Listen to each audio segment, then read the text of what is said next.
On se rend tout de suite au Bénin. 28 militaires ont été tués mercredi soir dans le nord du pays, de plus en plus confrontés à des attaques attribuées aux djihadistes. L'attaque a eu lieu au niveau du triple point à la zone frontalière entre le Bénin, le Niger et le Burkina Faso. Les autorités béninoises n'ont encore fait aucune déclaration sur cette attaque. Toutefois, en réponse à cette situation critique, le haut commandement militaire a mobilisé ses troupes qui sont désormais en état d'alerte. En décembre, 3 soldats béninois ont été tués et 4 autres blessés dans une offensive dans le nord-est du Bénin. Et pour évoquer cet assaut, nous sommes en ligne avec Aristide Kanoussou, journaliste et chroniqueur politique. Monsieur Kanoussou, bonjour. Bonjour madame, bonjour à tous. Bienvenue sur Vue d'Afrique.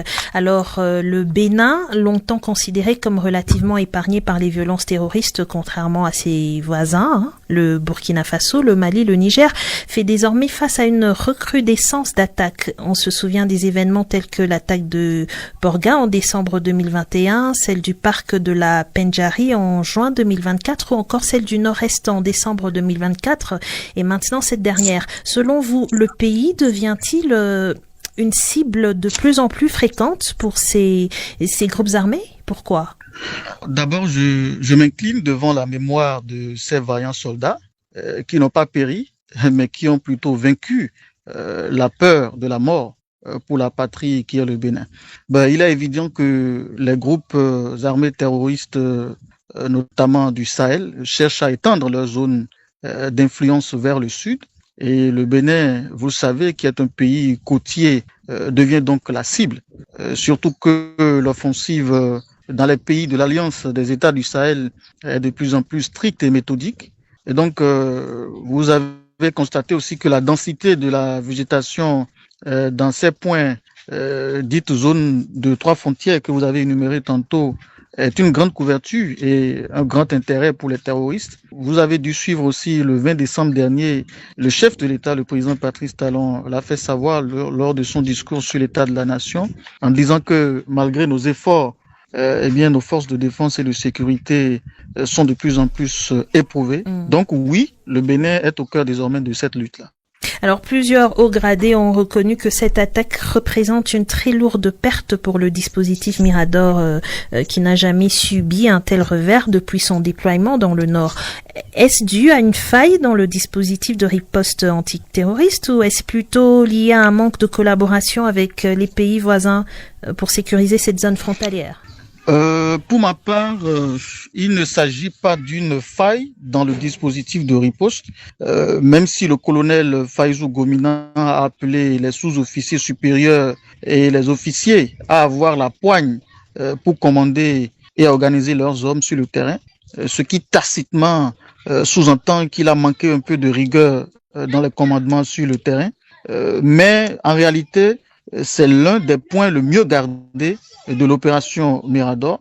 Donc, il y avait tout pour vaincre l'ennemi. Et donc, je pencherai personnellement beaucoup plus sur l'absence de collaboration avec les pays voisins, tout en faisant remarquer que là-bas aussi, c'est de lourdes pertes qui s'enregistrent malgré la synergie entre les 3 États.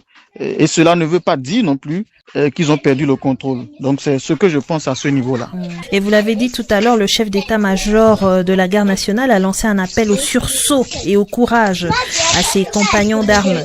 Selon vous, quelles devraient être les priorités immédiates du gouvernement béninois pour renforcer la sécurité ?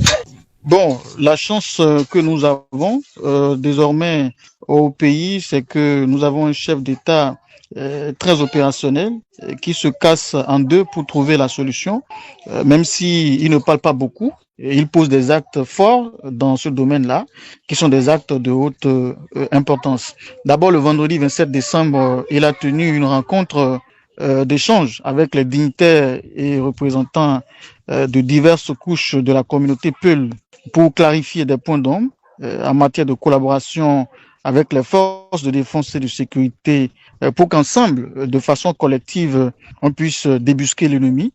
Ensuite, le 30 décembre, à la caserne militaire d'Alada, dans le sud du Bénin. Il est allé discuter avec les troupes sur les sujets précis. Et puis après, il s'est mis dans le rang, comme tout soldat, pour aller se servir plat à la main au buffet. Ce sont des gestes forts. Maintenant, sur le plan technique, on peut ajouter comme priorité une collaboration avec les pays de l'AES, parce que les contextes, si vous voulez, le contexte Justement, vous géostratégique anticipez ma évolue. question. J'allais vous poser cette question. Cette attaque peut-elle favoriser une réconciliation entre le Bénin et le Niger, permettant de mettre leurs différends de côté et coopérer contre la menace terroriste? Oui, je pense que ça peut permettre à ce qu'il y ait une collaboration, une décrispation, si vous voulez, de la situation entre le Bénin et le Niger. Et tout ce que je sais, c'est que le président Patrice Talon saura jouer sur les cartes qu'il faut afin de trouver les moyens de réanimer cette relation qui est comateuse.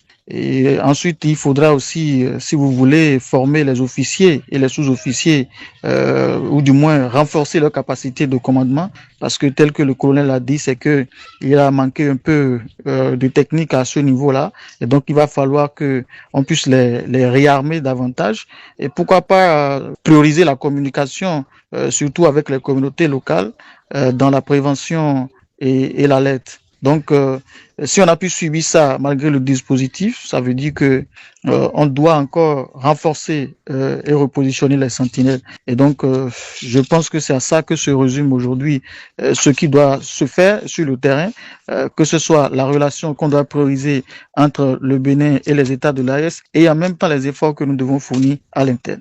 Vous avez fait allusion tout à l'heure aux actes importants posés par le président de la République. Vous avez parlé d'actes forts.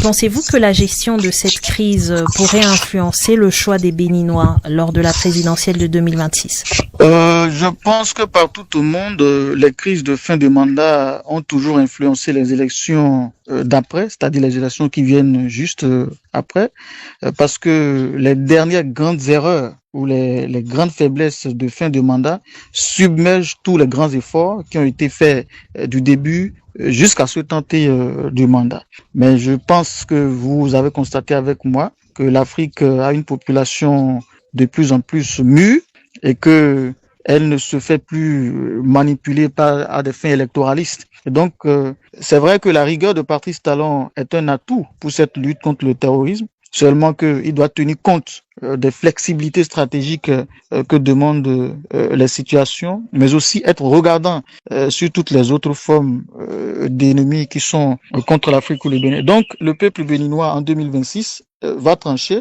mais pas sous le coup de l'émotion. Ce sera forcément sur la base d'une analyse objective. En quelques mots et pour finir, quelles sont les répercussions de cette attaque sur les populations vivant près de la frontière? Y a-t-il des déplacements ou des perturbations notables? Ce que je sais, c'est que les activités économiques locales sont perturbées. J'ai eu un confrère au téléphone depuis le Nord qui était pratiquement dans tous ces états, pour ne pas dire sous le choc, parce que ayant subi lui aussi les affres de ces attaques, mais qui a réussi à s'en sortir, fort heureusement. Et là, c'était au-delà des théâtres habituels. Et donc, ils font ces ennemis-là, ils font quelquefois des irruptions dans la population, mais l'impact de leur action étant minime, parfois ça se gère rapidement. Mais pour ce qui s'est passé, ce 8 janvier, je pense que c'est d'une grande intensité, même si ce n'est pas aux encablures des zones très fréquentées. Je trouve que ça peut susciter des paniques, mais pour l'instant, aucune information sur des déplacements. Aristide Kanoussou, vous êtes journaliste et chroniqueur politique béninois. Merci d'avoir répondu à nos questions sur Vue d'Afrique. Au revoir. Au revoir.